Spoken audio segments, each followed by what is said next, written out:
Hey y'all, welcome to video 2 of our series where you write in with pet questions and Dr. Thompson answers them.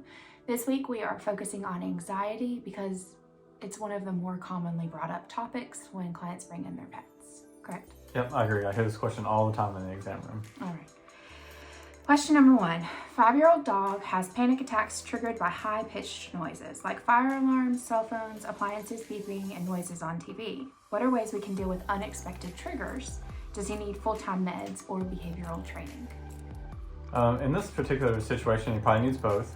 He needs special behavior training for these types of sounds and noise phobias, and he also needs medications. Depending on how frequent they happen, it might need to be a daily medicine, or it could maybe be a short-acting medicine used just for certain events. It all depends on the environment. With the trainers, do you have recommendations or do they need to? I do. Once we get the patient in, do a good exam, and figure out what type of training we need, we can get you in contact with the right people. Okay. Is it typical for dogs to grow into anxiety as they age? They definitely can. Some dogs that have anxiety, it will change or progress as they get older. Some dogs don't even develop anxiety until they are older. It's very individual for each dog. Okay. Do you recommend CBD for dogs? This one's a little tricky because it's considered like a supplement. It's not regulated by the FDA like a drug is. And so it's going to differ wildly between products. I've got some clients anecdotally that use certain products and have great success, and other ones that don't really see any sort of help. So it definitely depends on the dog and the product. Terrier mix has separation anxiety and control issues that has caused her to attack another dog within the home.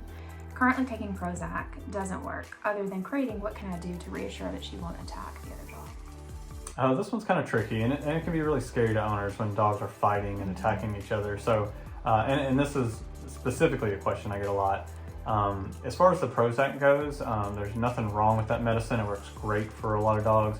But for this particular dog, we definitely do need to switch up the medicine and see if something's going to work better. And then, kind of like some of the other issues, we need to pair it with training that is very specific. So aggression-based training, not just like general, training puppy classes. And again, that's something that you have resources. Yeah, we've got resources. We have some people that's all they do. They're great at it, and we like to get those people connected to the right dogs. Okay. Golden Retriever has storm and thunder anxiety. A thunder shirt and Benadryl doesn't work. Has tried creating a safe place for her to hide, but still having some anxiety issues. Anything else I can do for her?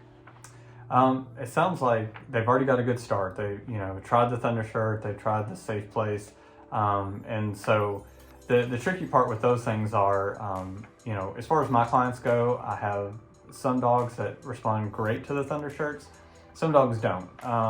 So it's worth a try, but if it doesn't work, let's move on to some specific storm-related medicines.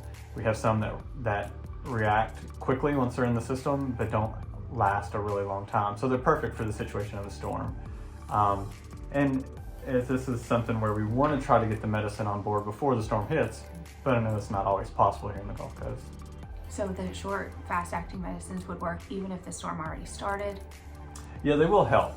They work better if you get them on board first, but it's not one of those all or nothing things. So if, as long as you can get the medicine in them, there's definitely going to be some relief. Okay.